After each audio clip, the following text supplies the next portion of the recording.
I would now like to introduce you to Tracy Gunn. As a self-employed working mum, Tracy is well versed in juggling conference calls, travel and deadlines, and all that goes with having two gorgeous little boys. She founded a company called Mumager in 2014 after finding her own transition back to work from maternity leave a struggle and quite challenging. She loves how the different strands of her career and life have come together to create the Mumager brand and portfolio of products that they offer. Her experience of being a retail manager, head of leadership development for Marks & Spencer's in the UK, an independent coach and consultant, and finally becoming a mum, have created and shaped Mumager. The work that she does at Mumager has evolved. As well as providing a wonderful back-to-work workshop for mums on maternity leave, they also have workshops for working parents. They run workshops for line managers so that they can support the parents and create a fair and inclusive working environment. Tracy is very excited to be launching Mumager's first online workshop in 2018, which will give Mumager international reach. Tracy is here today to speak to us about inspiring women to break through the glass roof in business. I'll say that again. Inspiring women to break through the glass roof in business, because it deserves to be said properly. Ladies and gentlemen, Tracy Gunn. Thank you. Thank you so much, Olivia. And can I start off by saying how delighted I am to be here, not just because of these absolutely stunning surroundings, but because I suspect, like many of us in the audience, coming here means that this morning I have not had to make packed lunches. I have not had to negotiate with my 7-year-old over doing homework. And I definitely can wear this cream dress safe in the knowledge that there is no Weetabix anywhere near it. So I'm particularly pleased about that. So as Olivia said, in this section we're really going to be looking at how, particularly as women, I believe, with some hard work, we can have a family and a meaningful career. But before that, I'll just take a moment just to share a little bit more about who I am and where the idea for Mumager came from. Now, to Andrew's point, let's clear up the accent first of all, because I am originally from Scotland, but I had the very good fortune to fall in love with an Irishman. And Ireland has been my home for the last 9 years. But where did Mumager come from? Well, the idea was first born from my own experiences, as Olivia has said. So I've been a freelancer for the last 13 years now, and I have 2 little boys who are now 7 and 5. And I had them in very close succession. So that meant, as a freelancer, I had taken 2 maternity leaves within a 2-year window. And for those of you in the audience who are also self-employed, you'll know that that meant I had to get back to work fairly quickly. So I went back to work when Logan was 6 months old. But I didn't just go back to work. In hindsight, I took on this ridiculously large project that meant I was delivering a global leadership program that was 3 days long. And I was going to locations like Moscow, Singapore, Istanbul, Frankfurt, sometimes London. That was a nice, closer treat. But as Andrew said earlier, whilst that sounds very glamorous, the reality was I was living out of hotels and airports. And what that meant was that I was really, really struggling. I felt exhausted. I had a young baby and a toddler at home on top of all that travel. My confidence was way down here. I was guilty. Here I was going away to work, and I was leaving this baby and this little toddler with somebody else to look after them. And I just wasn't feeling like I was doing a good job in any part of my life. I felt like I wasn't being the mum that I wanted to be. And at work, I didn't feel like I was performing at my absolute best. Now, I don't know if anyone looking in, I don't think anyone really knew, because I just got on with it, like so many of us do. You just do it. You just make things happen and you roll on. But inside, I felt like I was drowning. And one day, a very good friend of mine, Alex, came to my house to visit in between trips, and she knocked on the door, and I answered it. And she said, "How are you?" And you know when someone asks you that question at just the wrong moment, or maybe, in hindsight, maybe it was the right moment, because the floodgates opened, everything came out, and I shared with her how I felt. Now, Alex and I both have a background in positive psychology, so we knew that there was loads of things I could do to help myself. So we sat down over a cup of tea, as you do in Ireland, and we figured out what would that look like, what would I have to start doing differently. So I started to try out a few things, and happily, I began to feel a lot better. I began to feel much more in control. And that's where I began to think, is this just me? Is it just me that's been feeling this way? And I began to ask around, and it may come as no surprise to learn that no, it wasn't just me. Many, many women in this situation. So as well as all the anecdotal evidence that we gathered, there's also lots of stats that can kind of back this up. So you'll see here that I've put up 4 stats around why bother. And what I'm going to invite you to do, because you've listened a lot this morning, I'd invite you to turn into whoever you happen to be sat next to, and we're just going to take, you've got 59 seconds to come up with some answers to these, and we'll see how we do. Are you ready? Yes? Turn in, off we go.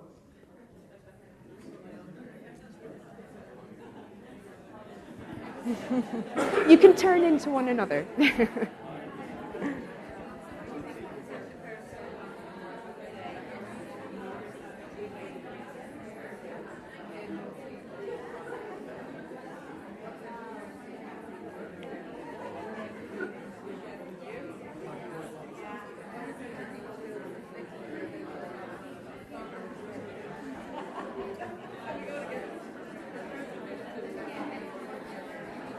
Last 20 seconds.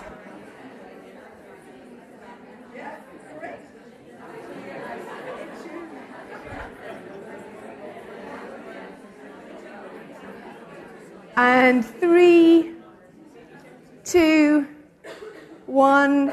Let's pause there. Great. Right. Let's look at the first one. What percentage of parents do you think find balancing parenting and work stressful? Who's going to kick us off? What percentage? What did you go for? 90%. We can't go, anyone go higher than 90? 100, okay. Anyone go much lower? 99.9, okay. So actually, I think Olivia's been reading my notes on the flight over. You're bang on, well done. No prizes this morning, just the glory of getting the question right. 90% finds work and parenting stressful. I don't know what the other 10% are doing, but there we go. What about our next question? What percentage of parents feel really torn between being at work and parenting? Who's going to kick us off? 99.9. I feel there's a theme coming on here. Anyone go lower? 90, 95, 90, 75. It's actually a bit lower, this one. It's 40%. Yeah, I know. I was quite surprised by that one myself. Right, what about this next one? What percentage of women feel that conflict between wanting to be a great mum and wanting to progress their career? 100%, 90, 85. Yeah, it's actually 72%. So still really high, nearly 3/4 of women. Now, this one is about engagement. So this is about more about, how we feel about work. What do you think happens to our engagement in the 5 years after having a child? Goes down by how much? 60? 80, 40? It's actually 20%. And that might not sound like a lot, but if you're working in a corporate organization and you're tracking your employees' engagement, that's a really big deal. So this sort of leads us to think, well, so what? So we know this picture on the left is to say there's kind of a load of stuff that happens to us when we've had a child, whether we're male or female. And quite interestingly, if you look over at the right, when organizations show that they really value working parents, engagement levels go up. People want to stay there and they want to remain loyal to their employer. When we feel like we've got some flexibility, now I know many of us may be self-employed, so therefore we can dictate our own flexibility, but in a lot of organizations, there is no flexibility. But where organizations get that right, people are more committed. And then this final one, I think really interesting from an organization called Catalyst, found that where flexibility is on offer, women are much more likely to aspire to senior leadership positions. Now, this was interesting for me this week. I was in London doing a 3-day leadership program, and there was 20 global directors from around the world. How many of them were female out of 20? 2. Absolutely, 2 out of 20. And they saw it themselves. They said, if you go a couple of layers down our organization, it's 50-50 split. But there's something happening when we get to that point. What is it? And they were really, really curious to understand why. And a lot of it was around flexibility. So this led, I saw this opportunity to create something to help other women who'd gone through a very, very similar experience. And that's where we started to develop the Mumager portfolio of products. So the first one was our ramp-up workshop. And that's a workshop whereby women who are just about to come back or have been back for even up to 12 months can come along, and we explore things like values, boundaries, guilt, confidence, resilience, coping with exhaustion, all that kind of stuff. And then we thought, well, Mumager isn't just about mums, it's about dads too. So then we started to focus on working parent workshops. And then finally, we thought that's only one part of the equation. Because certainly in organizational life, you have to have the support of your manager. And you can have the best policies in the world. So you were talking about maternity policies, Andrew, for example. But you can have two managers in the same organization who interpret that very, very differently. And those women then have a very different experience. Same with dads taking paternity leave, etc. So that's why we now work with line managers.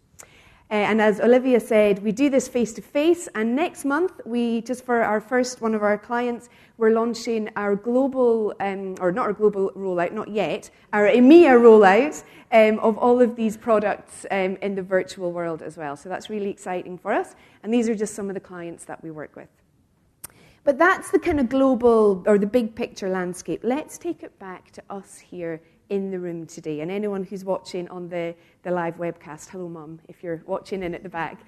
And what I'd love to pose a question to us all in the audience today. And that question is, what would you love to achieve in your career? What would you love to achieve if you weren't scared or you weren't fearful? And I'd just like to think about that question just for a few seconds.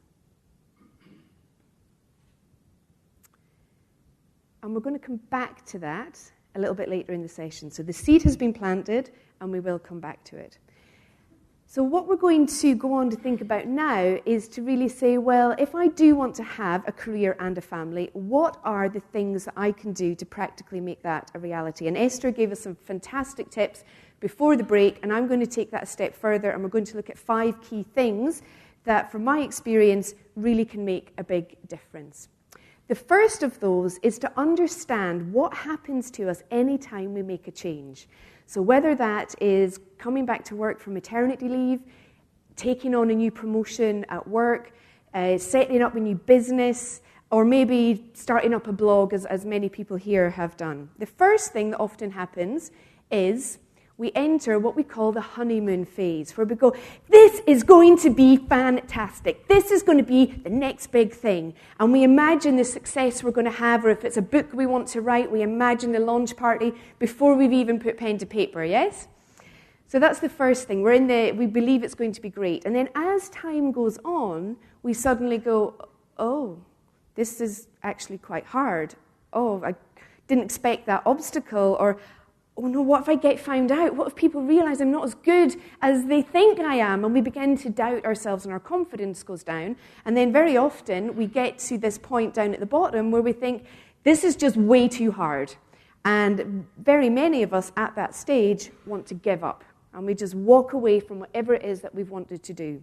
However, with the right interventions, what we can do is pick ourselves back up and find our path. Can we relate to that journey? Can we see ourselves having gone through that, yes?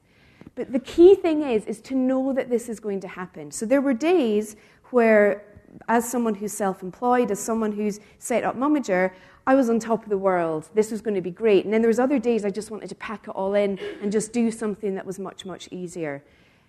But, as I say, knowing that this was normal really helped me to work through that and to expect it and plan for it. Make sense? Good.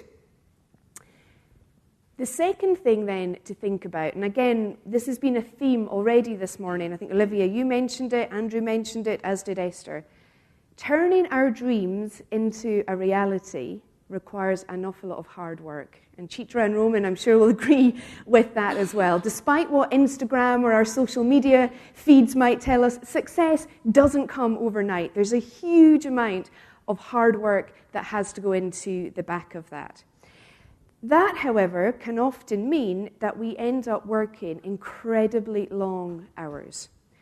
And there you're in this situation. You have this family that you've maybe yearned to have, and then you have this career that you're putting your all into, and that's where that feeling torn can come from. So the thing that can really help with this one is to set really clear boundaries between work and home, and to really ask ourselves some key questions, to think, am I measuring my time in terms of, the quantity of time that I'm spending with my family, or am I measuring it in the terms of quality?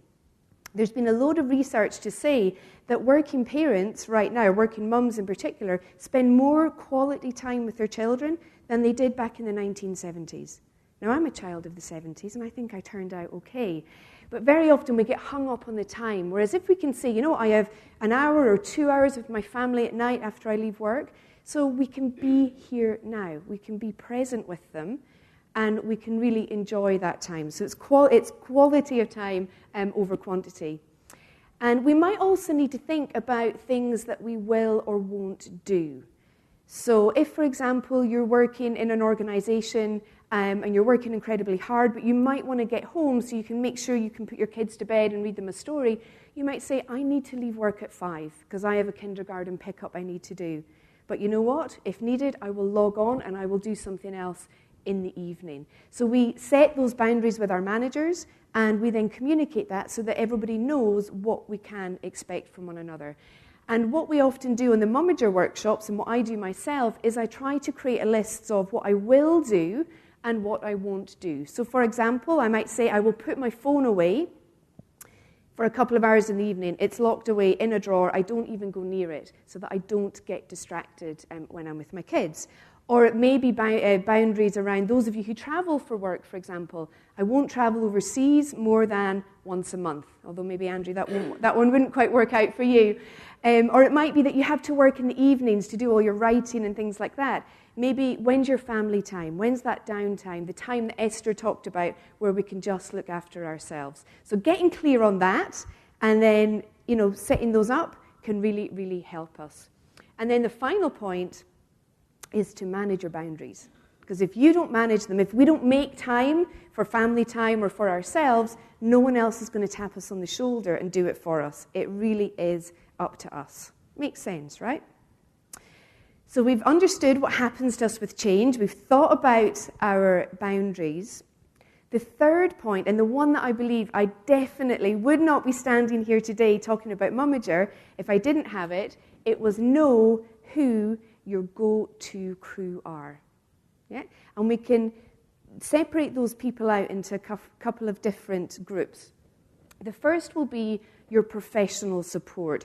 Who can act as a guide and a mentor? Who has maybe done what you're doing already and could offer some really valuable insights that you could learn from? Who could share that experience with you?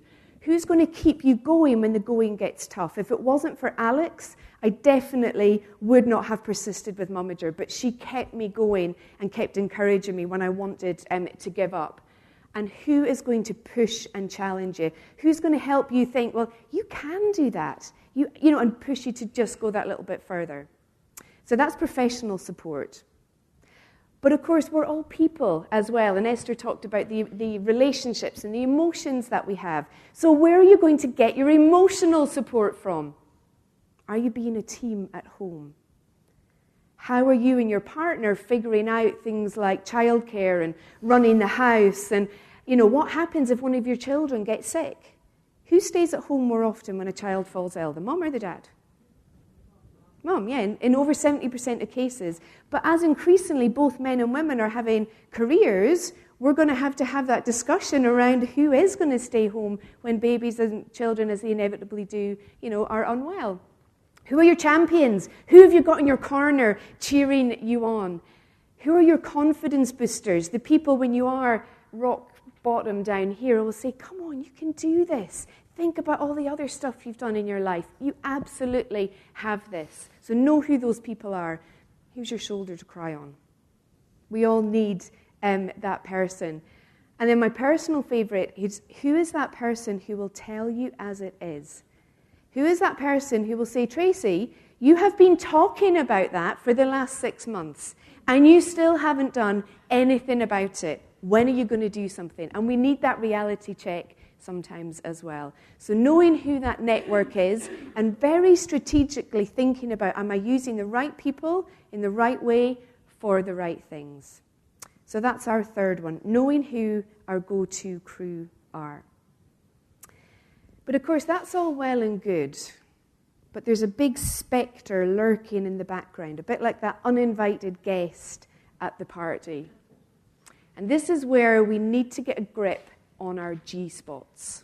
Now, don't worry, you have come to the right conference, because, of course, we are talking about our guilt spot.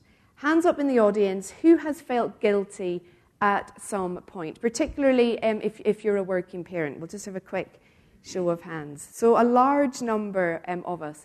And particularly when it comes to women, we know that 88% of working women feel guilty. That said, that guilt can come from a variety of different sources. We might feel guilty that we're not the ones at home with our children. Or we might feel guilty that we're the ones leaving work at 5 o'clock when everyone else is still at their desks working, and we feel guilty about that. We might feel guilty we're not being a great sister or a great friend because our focus is elsewhere. When you feel guilty, how does it make you feel? Sad. Yeah, it's pretty rubbish, isn't it? And it's a pointless emotion. It doesn't actually help us do anything. And that's why we need to get a handle on it. Now, I don't know about you, but I read lots and lots of articles about how guilty we're feeling, the 88%. And it's good to know that we're not alone. But what's not so good is it doesn't actually ever tell you what you can do about it and how to feel less guilty. But the good news for us is there are some things that we can do. The first one is to identify what is it that I feel guilty about, and actually physically write it down so that you can look at where that's coming from. And then we can ask ourselves 2 questions. And these questions come from a guy called Stephen Covey. He talks about circles of influence and concern and about where we focus our thinking. We can choose to think about all the stuff we're worried about, or we can choose to think about the things that we've got some influence over. So what we're trying to do is identify where we've got some influence. So we ask ourselves, right, can I control this? So let's just say you have to work for financial reasons. You have to go to work. It's just a given. Then stop. You are doing what's right for you and your family. If, however, the answer is yes, then what can you do to influence that? So maybe you think, I'm not spending enough quality time with my kids. Right, well, you can be more present. You can put the phone away. Or I feel maybe guilty about the childcare that I'm using. Well, you can do something with that. There's lots of different options. So it's getting really strategic about what you can do and what you can do differently. And then we begin to feel much more in control. And then finally, we can be confident in the choices that we've made and know that we've made them for reasons that are right for us. I always remember working in Russia once, and this Russian lawyer who worked very long hours by her own admission said to me, how much do you travel for work? And I said, well, I try to limit it to once a month. And she just looked at me. She went, only once a month? And I remember in that moment beginning to question myself, and is that too much? Is that right? And I thought, no, stop. That's right for me and my family. And guess what? There's loads of studies that show actually being a working parent is not harmful for our children at all. Studies from Harvard, really long studies over 50 years. What's more important is that they come from a happy, safe, loving, and nurturing home, and that's what makes the biggest difference. So that's number 4, but there's one more to go. And the 5th one is be brave. Now, interestingly, when Olivia first asked me to come and talk at this conference, what do you think my first reaction was? Oh, no, I don't think I could do that. Why would anyone want to listen to what I had to say? And I immediately put the barriers up. No, I can't do it. And typically, and I know men can do this as well sometimes, but I think typically as women, we are very, very good at that. But I took Richard Branson's advice. I said, yes, Olivia, I'd be delighted to come. And then I worked really hard to figure it all out and what I was going to say and how that was going to work. So I think we have to be aware of lethal projection, imagining what's the worst that might happen. Why might this not work? What could go wrong? And we play this film out in our heads. But instead, we can ask ourselves, well, what's the best that can happen? And actually, it'll probably be somewhere in the middle. And if we're not going to do it now, then when? The right opportunity will never come along. I met with a lady recently who said there was a promotion at work and her boss said, you should really go for this. And she kept going, no, I can't, it's not the right time, and I'm too busy, and my kids. And he said to her, stop acting like a woman and go for it. Now, you could have taken offense at that, but she said, actually, you have a point. And she went for the promotion and she got it, but she was holding herself back. So those are the 5 key things that I believe in having. There's way more than 5, by the way, but these would be some of the main 5 that can help us have both a family and a meaningful career. Now, let's take this back to us here in the room. Remember our question that we had a few moments ago? What would you love to achieve in your career? And I'd invite us to think now, what one action could you take today or this week that would get you just one step closer to achieving that dream? When you've thought of that thing, can you stand up, please? In the next 30 seconds would kind of be helpful, or Olivia will start giving me grief. Yeah? Okay, I'm going to stand up. Yeah, there's a few more people standing up. So one thing that you can do that'll take you closer to your dream. Okay? Excellent. Right. So we've all decided now that there's one thing that we can do. Right. So I have one final question for you. And we can all stand up for this point, just because we get oxygen to our brains then, and it makes us more creative. There are 5 frogs sitting on a log in a pond. And one of these frogs decides to jump off the log into the pond. How many are left on the log? 4. Yeah, because one decides to jump, right? Actually, no. There are still 5. Why? Because deciding is not the same as doing. Yeah, I know. So that thing that over half of you have decided that you can do, now is our chance, not just to decide to do it, but be that person who takes action, jumps off the log into the pond and actually does it. And on that, I wish you lots of good luck. Thank you.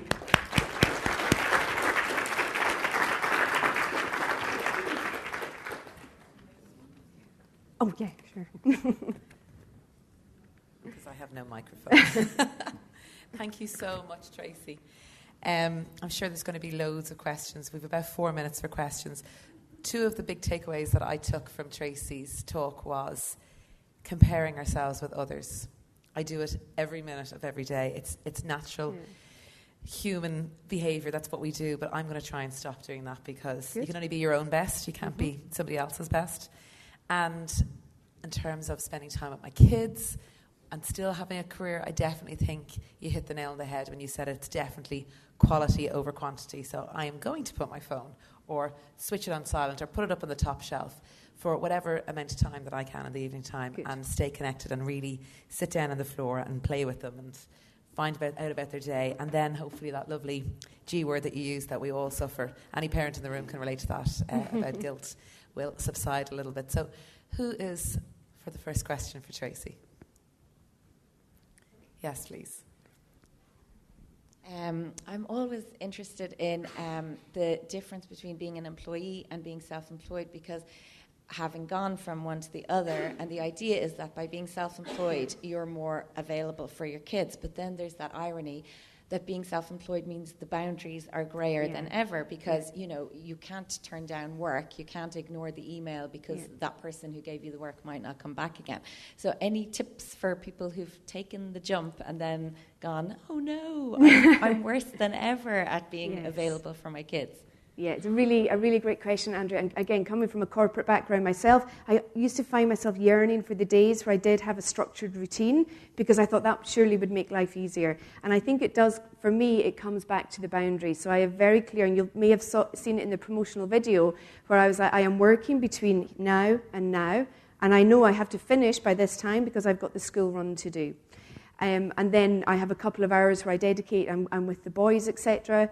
And then I have time later on in the day or in the evening, where I also set that boundary. And anyone who comes in our Mumager workshops, they say, Tracy, you should create a product that's a Mumager timer or an egg timer, because I do loads of things by the clock. I have to set a timer to say, okay, I've got half an hour now to check emails whilst the boys are doing something else, and I will literally set a timer and really focus in that time, and then switch off when the timer goes off. So that's something that I found really helpful for me, is around that boundaries, if that's helpful. Very good. So buy a timer. I think it's also important to note that while Tracy gives these workshops, you also set up a business in the last 3 years. So this is your business. So you went from the employed background to being an entrepreneur and taking that leap of faith and beginning this business and then helping and empowering other women. So that's important to note that your 4-year journey has been there in terms of starting something. Yes, indeed. Any other questions? Yes.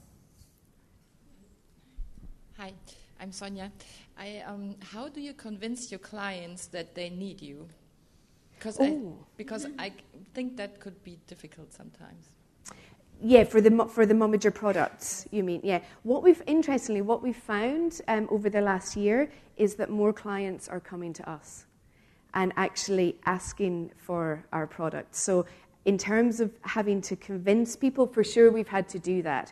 And we relied initially on a lot of word of mouth of women who'd gone on the workshop, but we very much focused, because a lot of what we talk about are intangibles, and it's stuff that people don't talk about in terms of how they're actually feeling. So we've gone about it, we've had to take a commercial view and try to put some metrics around what is quite an emotive topic, such as retention, engagement. And most big organisations will have employee satisfaction surveys. So trying to tap into some of the stuff that they're already measuring. But that was our initial, and we still do that. And now I think people are starting to realise, especially in Ireland where I'm based, the number of women who are progressing their careers. It's not in every industry where it should be. So they're starting to create the conversations there. And of course, there's lots of talk now about diversity and inclusion, and that's helping as well. So I think we've got in the market, a bit like Andrew said, probably at the right time, early on, and now the whole movement is helping us with that. Does that answer your question?